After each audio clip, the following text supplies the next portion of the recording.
ልጆች ኖሯቸው የተፋቱ ቤተሰቦች ብዙ ጊዜ የሚስቷት አንድ እውነት አለች። ተፋታችሁ ስትሄዱ ልጆች የሚያስቡት ባልና ሚስት ተለያዩ ወይም እናትና አባቴ ከዚህ በኋላ አይዋደዱም፣ ፍቅራቸው አልቋል ወይም ደግሞ በቃ መግባባት አልቻሉም የሚለውን አይደለም። ልክ ስትለያዩ ልጆች የሚያስቡት ኦኬ ከቤት ተነስቶ የሄደውን ወይም ቤቱን ትቶ የወጣውን አካል እኔን አልፈለገኝም፣ ከዚህ በኋላ እኔ ቤተሰብ ሊሆን አይፈልግም፣ እኔን ችግሩ ብለው ነው። ስፔሻሊ ደግሞ እነዛ ልጆች 10 ዓመትና ከ10 ዓመት በታች ከሆኑ።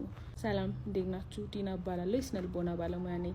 እድሜያቸው 10 እና ከዛ በታች የሆኑ ህጻናት በዛ እድሜያቸው ላይ ኢጎሴንትሪክ ቲንኪንግ ገና እየተለማመዱ ነው። ያ ማለት ነገሮች ኦኬ እኔ ላይ ነው እየተከሰቱ ያሉት የሚለውን አስተሳሰባቸውን ነርቸር እያደረጉ ነው። ሶ በዛ ሰዓት ቤተሰቦች ሲፋቱ ኦኬ እነሱ ተለያዩ፣ እነሱ አልተግባቡም የሚለውን ሳይሆን የሚረዱት እኔን ትተውኝ ሄዱ፣ እኔን አይፈልጉኝም፣ እኔ በቂ አልነበርኩም፣ አይደለሁም፣ አይወዱኝም፣ መውደድ ያቆሙት እኔን ነው የሚሉ ሀሳቦችን ነው ወደ ውስጥ ኢንተርናላይዝ የሚያደርጉት ማለት ነው። ይሄ ደግሞ ስፔሻሊ ቁጭ ብላችሁ ከልጆቻችሁ ጋር ስለ ዲቮርስ ምን ታስባላችሁ? እኔና አባትህ ተለያይተናል ወይም ደግሞ እኔና እናትህ ወይም እናትሽ ከዚህ በኋላ ተለያይተናል፣ አብረን አንኖርም።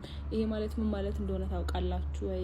እናትሽ ወይም አባትሽ ወይም እናት ወይም አባትህ አንተን ሳይወዱ ቀርተው ወይም አባትነታቸውን ወይም እናትነታቸውን ትተው ሳይሆን ከኔ ባላ ለመግባባት ወይም አለመስማማት ነው የተለያየ ነው። አሁንም የእናንተ ወላጆች ናቸው፣ ቤተሰቦች ናቸው፣ እናንተን ይወዳችኋል።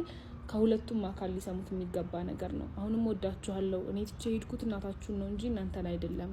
የወጣው አባት ከሆነ ወይም የወጣችሁ እናትም ከሆነች በተመሳሳይ ሁኔታ እነዚህን ማለት በጣም ኢምፖርታንትና አስፈላጊ የሆነው ቅድም እንዳልኳችሁ እኔን ነው የተውኝ የሚለው አመለካከት እንዳይኖራቸው ነው። ይሄ ግን ከ10 ዓመት በታች ላሉ ህጻናት ብቻ አይደለም። በማንኛውም እድሜ ያሉ ህጻናት ቤተሰቦቻቸው ትተዋቸው ሲሄዱ ስፔሻሊ አንድ ላይ የሚኖሩ ከነበረ ሊረዱት ሊወራበት የሚገባ ነገር ነው ማለት ነው። የመጀመሪያው ራሳችሁ ሊጠይቁት የሚገባው ጥያቄ ቅድም እንዳልኳችሁ ትዳር በሁለታችሁ መካከል ብቻ የሚፈጠር ነገር እንዳልሆነው ፍቺም እንደዛው። በተለይ ደግሞ ልጆች ካሉ ትልቁ ማህበራዊ ህይወታቸው የልጆች እናትና አባቶቻቸውና ትምህርት ቤት ነው። ከሁለቱ አንደኛው ትልቁ ኢንስቲትዩሽን ሊፈርስባቸው ነው ማለት ነው። ስለዚህ ከዚህ በኋላ የነሱ ማህበራዊ ህይወት እንዴት ነው የሚቀጥለው?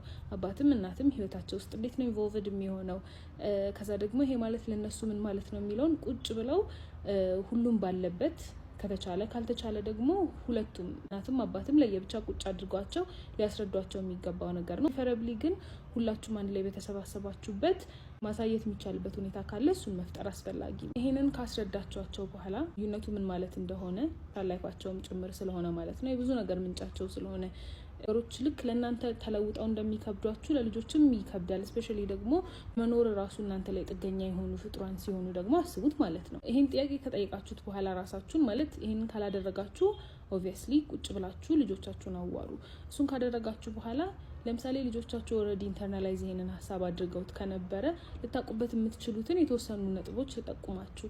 አንደኛው ትምህርት ቤት ውስጥ በፊት ዝምተኛ የነበሩ ልጆች አሁን ተባዳቢ፣ ቶሎ ተጣይ፣ ጸብጸብ የሚለው የሚናደድ፣ ቶሎ የሚያለቅስ አይነት ልጅ ከሆነ ጸባያቸው ድንገት ከተለወጠ፣ የምግብ ፍላጎታቸው ድንገት ከተለወጠ፣ ብቸኝነት ማብዛት ከጀመሩ ለምሳሌ ቤት ከመጡ በኋላ ወይ ክፍላቸው ወይ አንድ ቦታ ጥግ ላይ መቀመጥ የሚጀምሩ ከሆነ፣ ከጓደኞቻቸው ጋር የሚጮቱ ከነበረ እሱን ከቀነሱ ወይም ካቆሙ፣ በተደጋጋሚ እንደምትወዷቸው እንደምትፈልጓቸው ቤት ውስጥ ያለው ቤተሰብ ማለት ነው። ለምሳሌ ከእናታቸው ጋር ከሆኑ እናታቸውን ደጋግመው እየሄዱ እንደሚወዷቸው መጠየቅ ወይም ደግሞ በሆነ አይነት መንገድ እንደምትወዷቸው እንድትነግሯቸው መገፋፋት፣ ከሌላው ጊዜ በጣም በተሻለ መልኩ ጥሩ ልጅ እንደሆኑ ለእናንተ ለማሳየት መሞከር። ምክንያቱም አሁን አንደኛው ቤተሰባቸው እነሱን ሳይፈልግ እነሱን ትቶ እንደሄደ ስለሆነ የሚያስቡት ሌላኛው የቀረውን ቤተሰብ ትቷቸው እንዳይሄድ የተሻለ መጣር ወይም ደግሞ ንዴት ካለ እሱንም ንዴት እናንተ ላይ ለመወጣት መሞከር ከምልክቶች ውስጥ በጥቂቱ ናቸው። ይሄንን ስል አንደኛ የአንድ ለአንድ ምክክርን አይተካም። ሁለተኛ ሌላ ምክንያትም ኖሮት ሊሆን ይችላል። በቃ ይሄ ሲምፕተም ልጆቻችሁ ላይ የታየ ከሆነ ለዚህ ምክንያትና ለዚህ ምክንያት ብቻ ነው እያልኩኝ ግን አይደለም። ምክንያቱም ከሰው ሰው ስለሚለያይ ሌላም ምክንያት ሊኖረው ስለሚችል ማለት ነው። ግን ልታስተውሉት የሚገባ ነገር ነው። እሺ እነዚህ ነገሮች እኛ ልጅ ላይ ወይም ደግሞ አካባቢያችን ላይ ያለ የእህት ልጅ፣ ወንድም ልጅ ወይም ምናውቀው ሰው ይሄንን ፌስ እያደረገ ከሆነ ምን እናድርግ ለሚለው አንደኛ ቁጭ አድርጎ ልጆቻችንን ማዋራት። ከቅድም ጀምሮ ደጋግሜ እንዳልኩት የመጀመሪያውና ዋነኛው ነገር ቁጭ ብሎ ልጆቻችሁን ማዋራት። ተለያይተናል፣ መለያየቱ ምንድነው ለእናንተ ብሎ እነሱን መጠየቅ። ከጠየቁ በኋላ ማጥራት። በእናንተ ምክንያት አይደለም የተለያየ ነው፣ ለእናንተ ስቲል ቤተሰብ ነን፣ እኛ እንደ ባልና ሚስት እንጂ እንደ ወላጅ አልተፋታንም። እናንተ ለነና በምንችለው መጠን ሾዋፕ እናደርጋለን። ከዛ ፓረንቲንግ ላይ በተቻለ መጠን ተመሳሳይ ፔጅ ላይ ለመሆን መሞከር። እንደምትወዷቸው በቃልም በድርጊትም ከሌላው ጊዜ በተለየ መልኩ ለማሳየት መሞከር፣ ማስረዳት፣ ጭንቀታቸውና ፍርሃታቸው ምን እንደሆነ፣ የሚናፍቁት ምን እንደሆነ መጠየቅ። ብዙ ጊዜ ልጆችን ስንጠይቃቸው ባይዘዌ በእነሱ ህይወት ላይ እየጎደለ ያለውን እኛ ሊታየን ያልቻለውን ነገር ራሳቸው ቀጥታ ይነግሩናል። ጠይቃቸው እነሱ ጎደለብን ብለው የሚነግሩንን ነገር የእኛን ስሜት እንዲጎዳ ወይም ግሬትፉል እንደሆኑ ማሳያ ሳይሆን በተሻለ የእነሱን ኒድ ሰፖርት ለማድረግ ወይም ደግሞ ለማሟላት ነው።